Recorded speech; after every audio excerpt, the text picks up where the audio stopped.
Hello, everyone, and welcome to Sphere of Being, the podcast and show which helps us to show up as leaders in an holistic and very much heart-centered way, so that permeates throughout our businesses. And whether you're a small business owner or you're part of a large organization, this is your chance to optimize you, see the strategies, see how other people are doing this, and really understand it's how we show up is how everything then manifests in our world in the external version of what we see around us. And today I have a multiple best-selling published author who is now going to proudly share all her books. Fabulous, fabulous, who helps people to show up in the best way possible in business with strategies and useful practical tips and tools to be able to really be the best that they can be without burnout, to have sustainable improvement so that when we are perhaps having a few blocks and we realize, hang on a minute, something is going a bit astray here. I'm feeling tired, overwhelmed, anxious. I just can't see a clear path to where I am, to where I want to be. The wonderful Annie Page with Strategies to Thrive can really help you to get there. So welcome, Annie. It's lovely to have you on the show. Thank you. Welcome, Deborah. Yes, it's been lovely for you to invite me on. Thank you very much. Wonderful. And also, I've almost forgot to say, but as dogs are very close to my heart, she's also a search dog trainer. I think I've got that right. Yeah. Very valuable. I don't know what you're searching. You can tell us a little bit later. But it's a very, very worthwhile thing you do for charity. It's always nice to serve others as well. So yeah, and I'm sure you put a little bit of that training in how you help people as well, Absolutely, yes. Consistency is key in all things. and reward as well. A bit Yeah, of reward. absolutely. Heavily rewarded. Absolutely. So, Annie, just tell our listeners and our audience here what got you involved in what you do now. Well, many years ago, over 20 now, I worked in the corporate world in London and I thoroughly enjoyed myself. I had a lovely time. And I decided that I wanted to do something else. I didn't want to be traveling into London all the time. So I came out and I set up a business to help other small businesses. Um, that's when I started my NLP journey as well. So over the years, I started off with my practitioner, and then I did a coaching mastery, then I did my masters, and then I did my trainers. But that journey took, sort of 10 years or so to go through, because each level for me then needed to have a practical element, a kind of taking it in element. What does this mean for me if I'm going to pass this on to others? So it was a wonderful journey, and it's kind of brought me really to where I am now, working with sort of business leaders and executives and helping them. It's about helping them understand themselves and how they want to lead, and to do that in the best way. Well, this is very interesting. I'm going to go on to a subject now, which I think a lot of people are going to be able to identify, in that you're good at your job, you're getting the results that's required, and then you get this wonderful accolade to say, you know what, we're going to make you a manager. And then all of a sudden, the next day, you go into work and you are the manager. And you realize, hang on a minute, what am I doing? What do I do? What do managers do? How can you help people bridge the gap from being implementers and deliverers to actually having that leadership role, having that managerial role, so that everything runs along smoothly and that there isn't a disconnect? Mm. Well, I think firstly for me, and this is an argument I used to have in the corporate world years ago, was, are we promoting the right person? Just because someone's very good at the job they do, if they want more money, it used to be you had to then get promoted. And there's a lot of people who ended up in management that really didn't want to be there. So I think if you've made the decision and you want to become the manager, that's a great thing. And that's absolutely part of it, because that then means that you are more open to the learning that you need to have. And there's some very basics that I work with new managers to start with, and that's around their identity as a manager compared to their identity as one of the team. Also about speaking a lot about boundaries, because they have to change the boundaries that they have with people, because they're no longer one of the team in the same way. And delegation, which is where a lot of new managers really get stuck because they don't understand really how to delegate well and to support the team. So it's about how them understanding how they are as a leader and what that means and where their skills will really help them and where they will have the challenges. And it's in the challenges that there's obviously, for all of us, in the challenges is where there's the most growth. But it's not about telling people that they're wrong for having certain skills. It's about helping them understand what that means to them and therefore how they can lead with their team really well. And then moving on from there, a lot of people who are in managerial and leadership roles, that's not all that they do. The company needs them either to fulfill in some capacity the function that they were still doing and take on extra. You might not have to work as much as what they were doing from a delivery or a strategic perspective, but actually there's still an element of that role and you've still got to work with your co-workers. How can you help people to unravel and make sure that they've got that dynamic right, as you've mentioned, between the people that are their co-workers and in a sense at the same time the people that they're managing and leading? Yeah, I think what I find with a lot of people that move into management is it's almost decision fatigue because they feel as though they're just always making a decision. There's always something that has to be done. They need to work on this, that, and the other. And so a lot of the work I do is about taking back control. And when I talk about control, it's not about controlling the different things that need to be done. It's about understanding self and controlling self in order to be in a really good place to make the decisions. Because when you're just feeling as though you're on a treadmill and everybody's going to come into you and saying, oh, have we done this? Can we do that? This is what we need. Have you signed this? Da, da, da, da, da. It just kind of comes at you. And so it's about being able to help people take that step back, take a breath and look at everything and kind of go, this bit isn't, I'm not really needed in this bit. I can just actually let them get on with it and they can come and tell me when it's done. This bit needs my attention. And it's that piece around when you first get into management, you're very much in the operational kind of zone of it. And the thing is, then as you move up through management, you then get to that place where you're kind of looking after the operational side, but you're also got your C-suite team above you who are doing all the strategic stuff.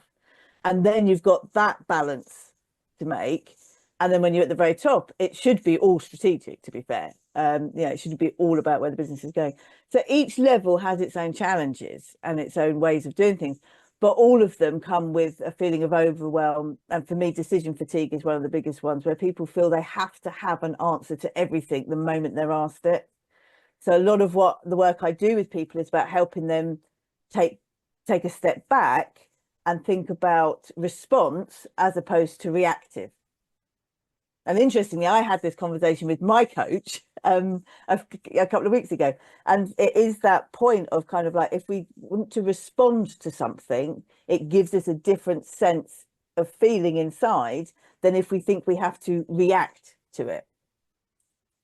And how do you engender the trust element of the working environment so that in the different levels of management to then become senior managers, to become then leaders, there are, as you say, evolutionary processes that are in place at different levels within the organization.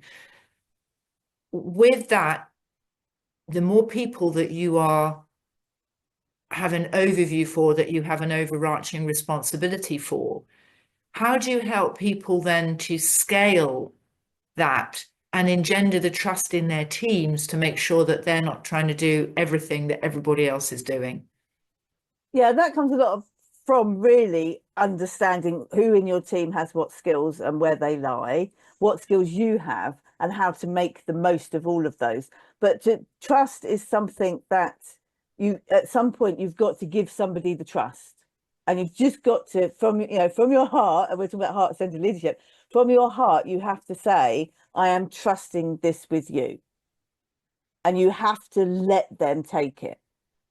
If you're trying to hold on to some of it or hold on the reins of some of it, that's not trusting. That's not giving over. That's not giving them the ability to be able to go off and do something. So trust is about as much as looking internally and going, how much do I trust myself to have picked an individual to do this task? And if I'm questioning myself, then I'm questioning the individual. Well, that's on me to have made sure I've got the right people in my team. And with regards to, let's look at this from the point of view of the senior leadership team, the executive committee, etc. And they're looking and they're thinking, right, there's areas of our business that from an operational perspective perhaps need greater assistance. What would be your advice to those people thinking, well, actually, you know what, if we fix that operationally, we're going to be okay. But actually, how you then would help to bring the people element of it to be able to change mindsets and the perceptions to be able then to carry out this new modality of working. So one of the most important things for me is go and talk to the people, the team, go and talk to the people who do the job day to day. Because when you're in a management position, you have an overview of it, and it may be that you came up through the ranks, but what the problems and issues they have, you're not going to know about them every single part of that. So my first thing is always go and talk to the team. What are they saying the issues are? What are they saying is going wrong? What do they think is going really well? And actually get the information in first, rather than just trying to make a decision going, we've got to change it, and just throwing everything out. I did a piece of work with a well-known supermarket, and we were in there, and there was every now and again a piece of the procedure just fell down. So we did a plan out of the reality, the theory of how this process was supposed to work, and then we mapped out actually what happens. And what we found from that, and going through that, we were doing it for a couple of hours, was the fact that if I'm going to call her Joan, if Joan wasn't there that day, she didn't press a particular button at a particular time, which stopped the rest of the process. So it wasn't that everything was falling down and because they were going to just change everything. It was just like, we just need to make sure someone presses this button at this time. So go back to the team, talk to them, and sit down with them and find out the reality of what's happening, not what it says in the handbook of what should happen in a situation, because they're normally very different. But for me, again, it comes back to that trust element and that openness. Make sure that the team know they can give feedback up the line, not just coming down the line. So, and that's about creating a culture within a business that has that ability and that trust coming into it, which is very difficult. Yeah, and with regards to the fact that you are then pinpointing those areas of weakness, how can you then, from your work, help the people to change their modalities of working, their behavior, to actually then thrive in a way which is supporting the operational change? So behaviors stem from what we hold as values and our beliefs. And that's why we can sometimes see a gap between somebody says something, but they act in a completely different way. And that's when it feels all wrong. So for me, one of the things I would do is go into the team and find out actually what values do they hold about the company, the people within it, the work that they're doing, and where, therefore, what actually might need to change for them in order for their behavior to change. Because just changing at behavior level will never hold very long, because there's nothing behind it. But if you can change something at a values and belief level, then that comes down and then the behavior changes. But you need to understand where they are first in order to understand what needs to change for them to then actually change behavior. We see a lot of stuff that changes environment level in businesses. They'll move the desks around or they'll do something like that, and it makes absolutely no difference, because the values that people hold about the work they do and where they are and what they think of the manager and the business haven't changed.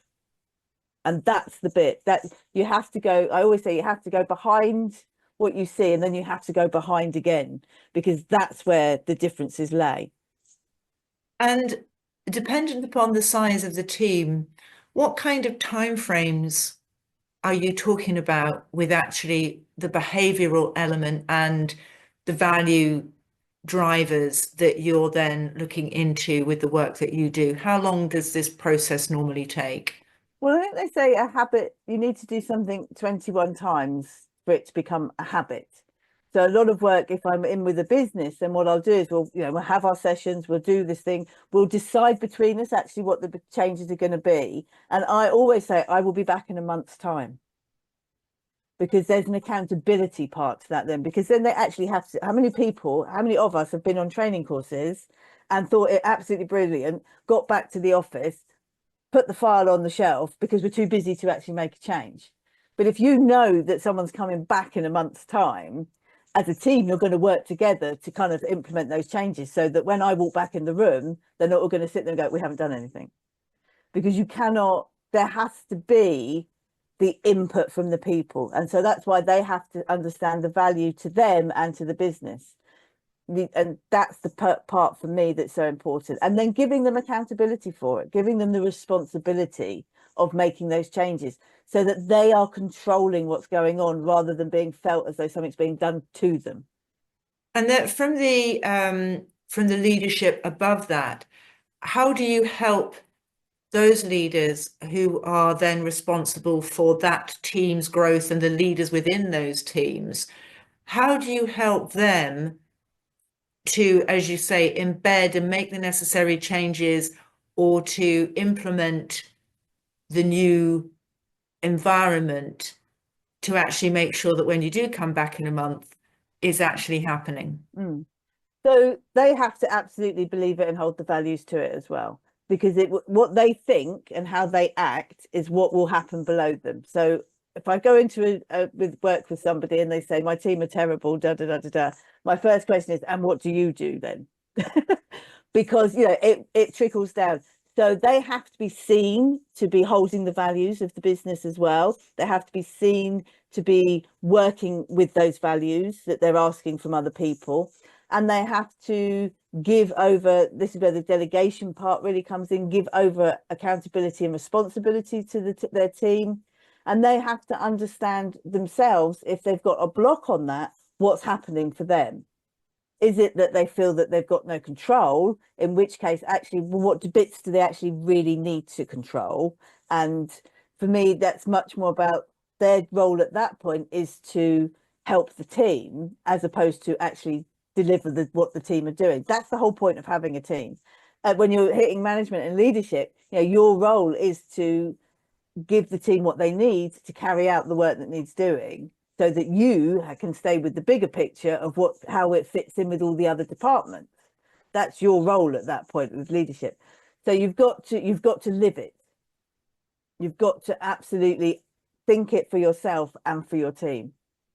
And can you give us some examples of what are the issues that businesses bring you in for to be able to solve? Well, sometimes it's at the end of the day, mainly it boils down to an overwhelm of some sort, whether it's about decision making, whether it's just that they've taken up a new role, whether it's the business has suddenly had a big growth period and they're now not sure what to do about it. At some point, if they're bringing in a coach, a lot of the time it's because there's overwhelm. It's lovely when they bring me in and they're kind of going, we've got no issues at the moment, but I want to make sure I stay on top of everything. So I'd like to work with you. That's lovely. Doesn't happen very often. But the whole point of bringing me in is about, for me, it's about them understanding themselves. And that's where I come a lot into businesses. So I know there's a lot of people out there who are coaches who might go into business to sort out processes and things like that. I understand processes. I'm a certified business strategist. I've worked in the corporate world, but my thing is the individual every single time. So yeah, so either they're feeling overwhelmed for whatever reason, or they kind of go, actually, I want to make sure I'm on top of this at the moment, and I want to make sure I stay on top. Because it's a bit like in sport, where a team, works its way through the years and becomes, the top team. That is actually easier in some ways, because you've always got the next challenge, you know what you're doing with. Then once you get to the top, and then you have to stay there. And that actually is harder. That's a whole different mindset that's required. And that's where I come in with them, is to help them stay where they need to be. And, I mean, they're going to still move on in some ways, but it's about keeping on top of the game, so to speak. And what would you say, in the sense of what you're basically saying is prevention rather than cure in that way? Yeah. How important is it to actually adopt a prevention modality as opposed to a cure modality? I think it's hugely important. And I think some business leaders understand this and they know it, and that they kind of bring somebody in early enough. But I mean, we all know it's much easier to not be ill than to get ill and then have to recover. We'd rather not be ill in the first place. That doesn't mean to say there's not learning from that, because there is. But it's nicer to be able to look at it and go, oh, I saw this happen the other day and I don't want to be in that position. So what do I need to do to make sure I don't go there? Yeah. And it also means that you've got much more sense of your own purpose and your own well-being, because at the end of the day, the first person you have to look after is yourself. And that's, we have that in research teams and everything else. Number one is you look after number one. And that doesn't matter if it's business, sport, whatever else, because if you are not in the best place possible, as much as possible, no one is ever going to be 100% of the time. And so with that, some people, and I understand the value of, it's putting your oxygen mask on first so that you can help people. Do you see the issues that surround the fact of when people do not put themselves at the top of their own list? And I can think of various examples, even when people don't even figure on their own list, especially in their home lives, when they're ostensibly bringing up a family or caring for loved ones, etc., in some capacity. And in business, it's no different. What would you say to people who would say, well, hang on a minute, isn't life about giving to others before you give to yourself? Well, for me, it's kind of like, well, that's lovely, but you've only got a short amount of time to do that in. It's kind of for me, that's the basic.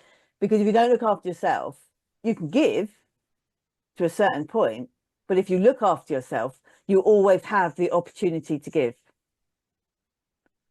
If you're not looking after yourself, then you'll come to a point where you can no longer look after yourself or anybody else.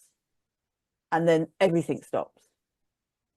But look after yourself, and there's always an opportunity. There's always something you can do then.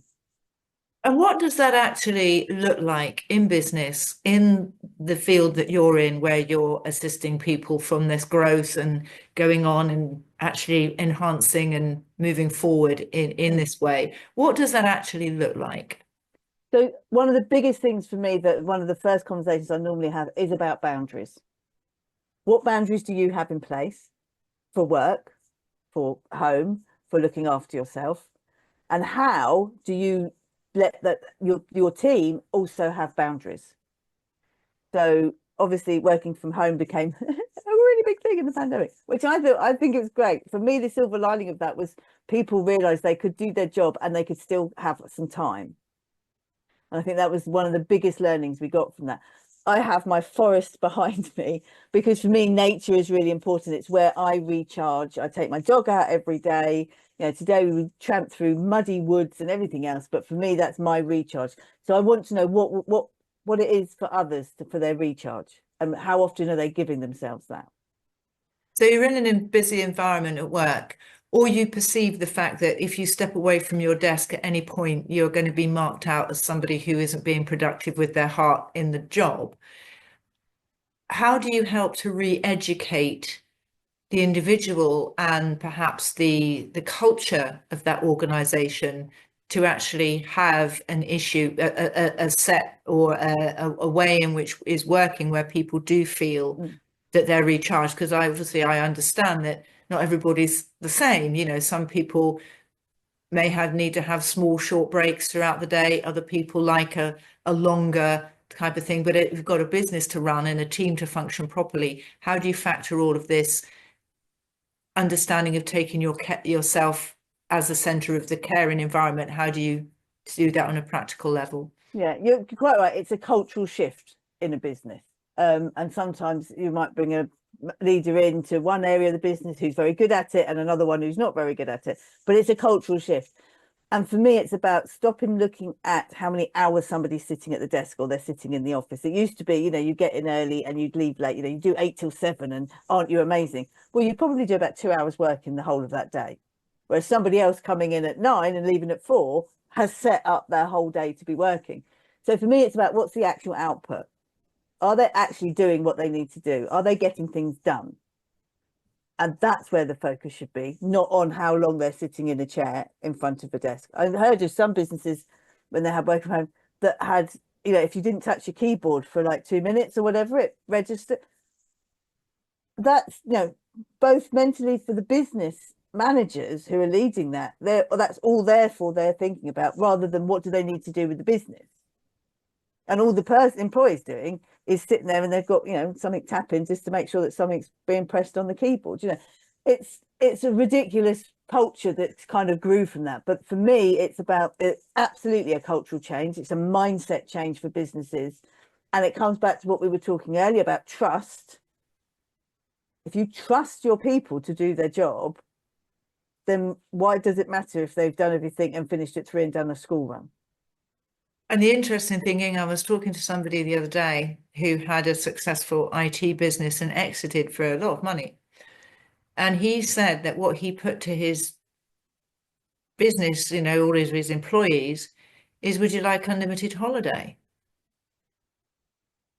And I said, well, that was a brave move. And he said, yes. And he said, and guess what? They didn't. They didn't want unlimited holiday. It was very interesting. He said, actually, but giving them the choice, it boosted productivity because people knew that they'd been thought enough of to actually be asked the question, do you want unlimited holiday? And he was expecting everybody to go, yes. And they didn't. Yeah, no, I have heard of this, and I've heard of it, a couple of businesses, and one that kind of did it, and what they found was that nobody was taking any holiday because they all kind of went, well, I don't know if I should, because I can do any time. And so they kind of had to go back to giving a certain amount of time. They said, no, you have to take some time off. That's the whole point of this, is to give you some freedom. If you've got a doctor's appointment, whatever, it doesn't matter. You can just take that time off. So they had to kind of go back to it, like it sounds as though your guy kind of had to do, because people just weren't taking any. The other side of that is everybody kind of goes, oh, well, everybody would be off all the time. Well, actually, they really aren't. As you say, the productivity, because they feel well looked after, they don't necessarily take every moment off.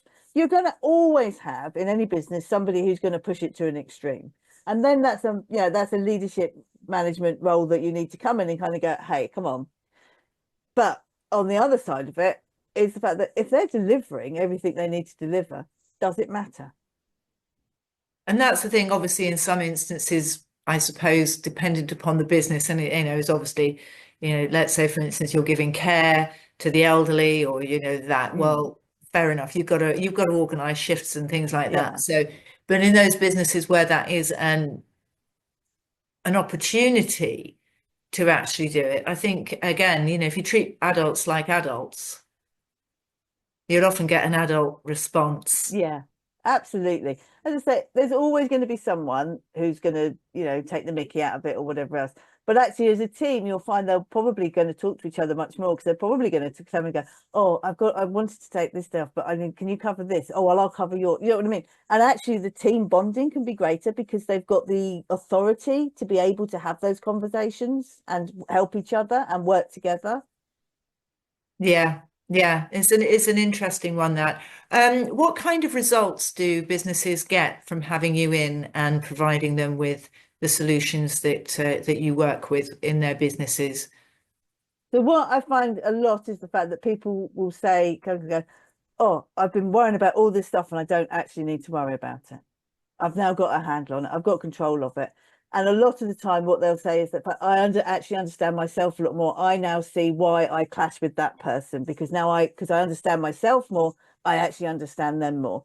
So what I find is a lot of people kind of feel as though they can kind of like step down a little bit in the fact that, you know, rather than being up here and all energy and all the time, it's kind of like almost a relief period. And for me, that's great, but, you know, don't kind of like go too relaxed. Be relaxed, but you have to still be on the ball. So that's what they'll normally get. That's the feedback I get, is the fact that, you know, I'll say sort of, you know, I've been worrying about this for the last 2 weeks. You've come in, we've had a 15-minute conversation, and actually I can see it completely differently now.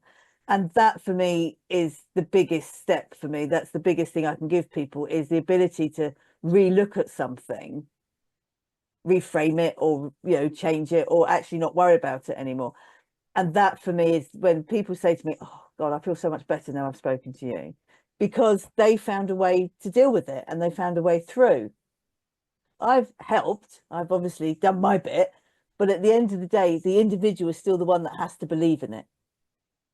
But if you know, the more people I have that turn around to me and say, oh, I feel so much better after our conversation, that for me is a lovely result, because it means that they've got something to pin on next time they get to that space, and they can feel the anxiety creeping up to kind of go, hold on a minute, I don't need to be there. I can recognize this now. I can recognize the thinking habits that I've got. I can recognize how my body's starting to feel. I can recognize where I'm holding tension. So actually I can do something about it. Sometimes that'll just be to phone me. And sometimes it'll be just be, actually, I'm going to turn everything off. I'm going to go make a cup of tea. But for me, that's what I love hearing from people, is the fact that, oh, I feel so much better after having that conversation. Oh, you've completely changed how I'm thinking about this now. That for me is the joy of what I can do. And then thinking about that as a long-term benefit with things like absenteeism, or not being present in your own reality at work, or your own mental health, and how then that cascades not just from your working relationships, because it will permeate, but also through your home life and everything else, because you're not just going to be able to shut it off. Do businesses feed back to you that, you know, they've had a reduction in absenteeism or resignations, that they are actually keeping and retaining and seeing productivity from having you in? Yes, there is a big piece around the, well, more the presenteeism stuff, where people are going in but not really doing anything because they're just not there. And so there's a big difference in it's more the output and the production and the way people are being in the office as well. You know, there's more joy, is not quite the right word, but you know, people are more happy, they're feeling less stressed, which is the whole point for me. It's, you know, be a bit less stressed so you can make better decisions. And my thing is always, you know, I just want people to be happy. If you're happy, then you can deal with things in a much better way than when you're holding on to it. And so that part of that is the presenteeism part, is the people aren't just turning up and sitting at their desk for hours and just kind of going, well, I really haven't got anything done today. I can't manage all my people, you know, I can't lead my people. You know, it's the fact that they are turning up and doing the work. So the output is going up, the production is going up, and it's going up in a good way. It's going up in a sustainable way, in a way that the growth can hold. But the interesting point you were saying about separating out between work and home, I was asked probably about 15 years ago now to go into a company to do some coaching with their top team. And one of the stipulations they put on it was, you can only coach them on stuff about work. And I thought, sorry, yeah, if there's nothing, you can't bring anything else in. It's only about what they do in the office. I mean, that's not how people work. What goes on at home will affect them at work. So if there's something's going on, then we need to talk about it so that they can find a way through. And it's a very nice piece of work, but I turned it down because for me, the person has to bring their whole selves to the coaching session. You can't bring a part of yourself, because we're human beings. We just don't work like that. Well, Everything absolutely. that's going on around us and for us and with us and our families and friends and everything else is all within us. We have to kind of take that as a whole. You cannot separate it Absolutely. out. Well, you have a sick child, or you're going through a divorce, or you're suffering a bout of ill health and you've Mm. just been diagnosed with something. Nobody's just going to be able to switch off from that and come into work like it doesn't exist, are they? No, no. And you'll see it when people do try and do it because they're not in an environment that will allow them to be who they are. That's when you start getting, people off ill with stress and things like that. Because at some point, their body is going to turn around and go, enough now. Yeah. We're done with this. You need to kind of take some time out. And that's where, the mind and body are hugely connected. And that for me is where the body starts going, brain, you're just not doing your job properly. I'm taking over. Well, Annie, yeah, I mean, you've spoken so eloquently on the subject that you absolutely know so much about. And no wonder you 3 times published author and public speaker as well. And you know what? It's wonderful to hear you talk because there are so many businesses out there that could benefit, the people could benefit from the work that you do. And as you say, prevention is always better than cure. Yes. So, and it costs nothing to have a chat with you. So how can people get hold of you? Well, they can book in a 30-minute conversation, or they can get hold of me on LinkedIn and send me a message. They can email me. All the LinkedIn is probably the easiest, quickest way to find me and to kind of just send me a message. And we'll just get a 30-minute conversation booked in. And, it's amazing what we can do in 30 minutes anyway. But, just to have a chat. Because as much as, what I do is useful to anybody and everybody, I'm not the right fit necessarily for anybody and everybody, and they're not the right client for me. So there's always an initial discussion and conversation, because if it's not quite the right fit for what that client needs, I will always say, but here's 3 other people to go and have a chat to, because it's got to be right for the client and it's got to be right for me so that everybody's giving 100%. Beautiful, lovely. Thank you so much for being on the show. You've given us a lot of food for thought. Lovely. Thank you for having me. Oh, it's a pleasure.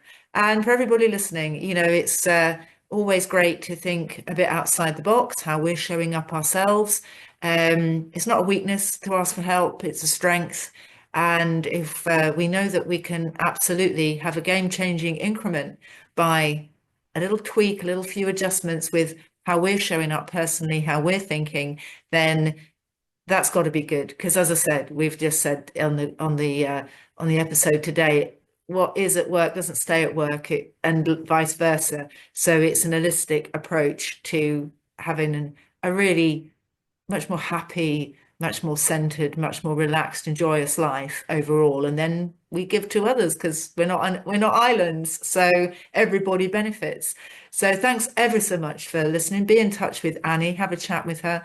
You never know, it could be something which is really transformational, both in yourself and in your business or in others. So yeah, very worthwhile exercise. And thanks ever so much for listening. It's been wonderful to have you with us. Thank you so much. And anybody new, welcome. It's lovely to have you with us and join the show. Please, as I always say, like, comment, subscribe and share to those people that you think, you know what, I think that could be a real benefit to people. And until next time, carry on caring. Bye bye now.